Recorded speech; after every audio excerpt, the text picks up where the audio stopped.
नमस्कार, आप देख रहे हैं न्यूज नेशन। आपके साथ मैं हूं सबीना तामंग देशमुख। कुछ ही देर में प्रधानमंत्री नरेंद्र मोदी मन की बात करेंगे। कोरोना किसान बिल पर फोकस हो सकता है मन की बात में। पीएम मोदी की मन की बात का 69वां एपिसोड 11 बजे शुरू हो जाएगा।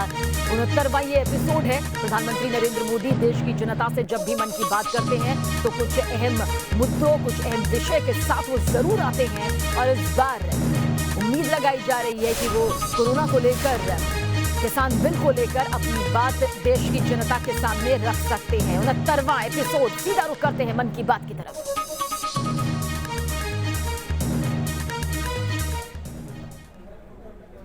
पूरी दुनिया अनेक परिवर्तनों के दौर से गुजर रही है। आज जब 2 गज की दूरी एक अनिवार्य जरूरत बन गई है, तो इसी संकट काल ने परिवार के सदस्यों को आपस में जोड़ने और करीब लाने का काम भी किया है। लेकिन इतने लंबे समय तक एक साथ रहना, कैसे रहना, समय कैसे बिताना, हर पल खुशी भरी कैसे हो, तो कई परिवारों को दिक्कतें आई। और उसका कारण था कि जो हमारी परंपराएं थे, जो परिवार में एक प्रकार से संस्कार सरिता के रूप में चलती थी, उसकी कमी महसूस हो रही है। ऐसा लग रहा है कि बहुत से परिवार हैं जहां से सब कुछ खत्म हो चुका है। और इसके कारण उस कमी के रहते हुए इस संकट के काल को बिताना भी परिवारों के लिए थोड़ा मुश्किल हो गया। और उसमें एक महत्वपूर्ण बात क्या थी? हर परिवार में कोई न कोई बुजुर्ग, बड़े व्यक्ति परिवार के कहानियां सुनाया करते थे और घर में नई प्रेरणा, नई ऊर्जा भर देते हैं। हमें जरूर एहसास हुआ होगा कि हमारे पूर्वजों ने जो विधाएं बनाई थी वो आज भी कितनी महत्वपूर्ण है, और जब नहीं होती हैं तो कितनी कमी महसूस होती है। ऐसी ही एक विधा, जैसे मैंने कहा, कहानी सुनाने की कला, स्टोरी टेलिंग। साथियों, कहानियों का इतिहास उतना ही पुराना है जितनी की मानव सभ्यता।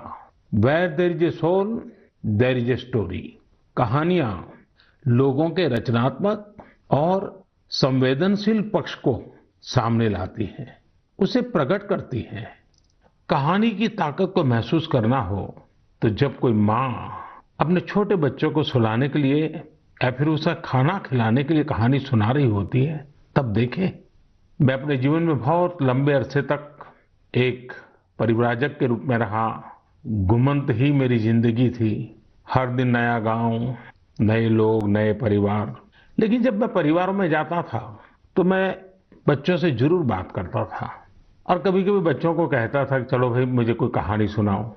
तो मैं हैरान था। बच्चे मुझे कहते थे, नहीं अंकल, कहानी नहीं, हम चुटकुला सुनाएंगे। और मुझे भी वो यही कहते थे कि अंकल आप हमें चुटकुला सुनाओ। यानी उनको कहानी से कोई परिचय ही नहीं था। ज्यादातर उनकी जिंदगी चुटकुलों में समाहित हो गई थी।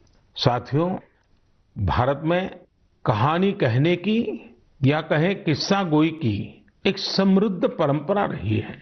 हमें गर्व है कि हम उस देश के वासी हैं जहां हितोपदेश और पंचतंत्र की परंपरा रही है, जहां कहानियों में पशु पक्षियों और परियों की काल्पनिक दुनिया गढ़ी गई ताकि विवेक और बुद्धिमत्ता की बातों को आसानी से समझाया जा सके। हमारे यहाँ कथा की परंपरा रही है। ये धार्मिक कहानियां कहने की प्राचीन पद्धति है। इसमें कथाकालक्षेपम भी शामिल रहा है। हमारे यहाँ तरह तरह की लोक कथाएं प्रचलित हैं। तमिलनाडु और केरल में कहानी सुनाने की बहुत ही रोचक पद्धति है। इसे विल्लू पाठ कहा जाता है। इसमें कहानी और संगीत का बहुत ही आकर्षक सामंजस्य होता है। भारत में कठपुतली की जीवंत परंपरा भी रही है। इन दिनों साइंस और साइंस फिक्शन से जुड़ी कहानियां एवं कहानी कहने की विधा लोकप्रिय हो रही है। मैं देख रहा हूं कि कई लोग किस्सा गोई की कला को आगे बढ़ाने के लिए सराहनीय पहल कर रहे हैं। मुझे gaathastory.in जैसी वेबसाइट के बारे में जानकारी मिली, जिसे अमर व्यास बाकी लोगों के साथ मिलकर चलाते हैं। अमर व्यास IIM अहमदाबाद से MBA करने के बाद विदेशों में चले गए, फिर वापस आए। इस समय बेंगलुरु में रहते हैं और समय निकालकर कहानियों से जुड़ा इस प्रकार का रोचक कार्य कर रहे हैं। कई ऐसे प्रयास भी हैं जो ग्रामीण भारत की कहानियों को खूब प्रचलित कर रहे हैं। वैशाली व्यवहारे देशपांडे जैसे कई लोग हैं जो इसे मराठी में भी लोकप्रिय बना रहे हैं। चेन्नई की श्री विद्या वीर राघवन भी हमारी संस्कृति से जुड़ी कहानियों को प्रचारित प्रसारित करने में जुटी है। वहीं कथालय और the Indian story telling network नाम की 2 वेबसाइट भी इस क्षेत्र में जबरदस्त कार्य कर रही हैं। गीता रामानुजम ने kathalaya.org में कहानियों को केंद्रित किया है। वहीं the Indian story telling network के जरिए भी अलग अलग शहरों के स्टोरी टेलर्स का नेटवर्क तैयार किया जा रहा है। बेंगलुरु में एक विक्रम श्रीधर है जो बापू से जुड़ी कहानियों को लेकर बहुत उत्साहित हैं। और भी कई लोग इस क्षेत्र में काम कर रहे होंगे। आप जरूर उनके बारे में सोशल मीडिया पर शेयर करें। आज हमारे साथ बेंगलुरु स्टोरी टेलिंग सोसाइटी की बहन अपर्णा अथरे और अन्य सदस्य जुड़े हैं। आइए उन्हीं से बात करते हैं और जानते हैं उनके अनुभव। हेलो। नमस्कार आदरणीय प्रधानमंत्री जी, कैसे हैं आप?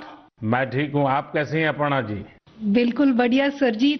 सबसे पहले मैं बैंगलोर स्टोरी टेलिंग सोसाइटी की ओर से धन्यवाद देना चाहती हूँ कि आपने हमारे जैसे कलाकारों को इस मंच पे बुलाया है और बात कर रहे हैं। और मैंने सुना है कि आज तो शायद आपकी पूरी टीम भी आपके साथ बैठी हुई है।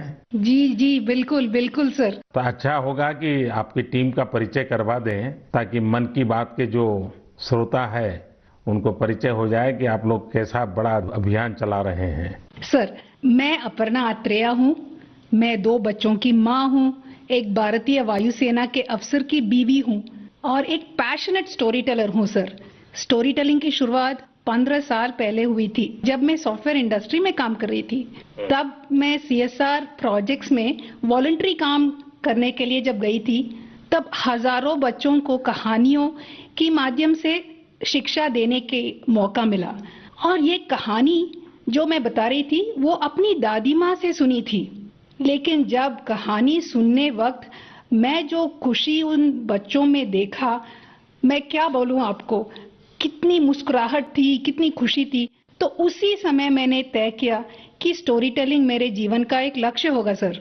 आपकी टीम में और कौन है वहाँ? मेरे साथ हैं शैलजा संपत। नमस्कार सर। नमस्ते जी। मैं शैलजा संपत बात कर रही हूँ। मैं तो पहले टीचर थी, उसके बाद जब मेरे बच्चे बड़े हुए तब मैंने थिएटर में काम शुरू किया और फाइनली कहानियों को सुनाने में सबसे ज्यादा संतृप्त मिला। धन्यवाद। मेरे साथ सौम्या है। नमस्कार सर। नमस्ते जी। मैं हूँ सौम्या श्रीनिवासन। मैं एक साइकोलॉजिस्ट हूँ। मैं जो काम करती हूँ बच्चों और बड़े लोगों के साथ, उसमें मैं कहानियों के द्वारा मनुष्य के नव रसाओं को जगाने में कोशिश करती हूँ और उसके साथ चर्चे भी करती हूँ। ये मेरी लक्ष्य है, healing and transformative story telling. नमस्ते सर। नमस्ते जी। मेरा नाम अपर्णा जयशंकर है। वैसे तो मेरे सौभाग्य है कि मैं अपनी नाना नानी और दादी के साथ इस देश के विभिन्न भागों में पली हूँ, इसीलिए रामायण, पुराणों और गीता की कहानियां मुझे विरासत में हर रात को मिलती थी। और बैंगलोर स्टोरी टेलिंग सोसाइटी जैसी संस्था है तो मुझे तो स्टोरी टेलर बनना ही था। मेरे साथ मेरे साथी लावण्या प्रसाद है। लावण्या जी नमस्ते। नमस्ते sir. I am an electrical engineer turned professional story teller. Sir, I grew up listening to stories from my grandfather. I work with senior citizens in my special project called Roots, where I help them document their life stories for their families. Lavanya ji आपको बहुत बधाई। और जैसा आपने कहा, मैंने भी एक बार मन की बात में सबको कहा था कि आप परिवार में अपने दादा दादी नाना नानी है तो उनसे उनके बचपन की कहानियां पूछिए और उसको टैप कर लीजिए, रिकॉर्ड कर लीजिए, बहुत काम आएगा, ये मैंने कहा था। लेकिन मुझे अच्छा लगा कि एक तो आप सबने जो परिचय दिया अपना, उसमें भी आपकी कला, आपकी कम्युनिकेशन स्किल और बहुत ही कम शब्दों में बहुत ही बढ़िया ढंग से आपने अपना परिचय करवाया, इसलिए भी मैं आपको बधाई देता हूँ। Thank you sir, thank you. अब जो हमारे श्रोता लोग हैं मन की बात के, उनका भी मन करता होगा कहानी सुनने का। क्या मैं आपको रिक्वेस्ट कर सकता हूँ, एक तो कहानी सुनाएं आप लोग? जी बिल्कुल, ये तो हमारा सौभाग्य है जी। चलिए चलिए सुनते हैं कहानी एक राजा की। राजा का नाम था कृष्णदेवराय और राज्य का नाम था विजयनगर।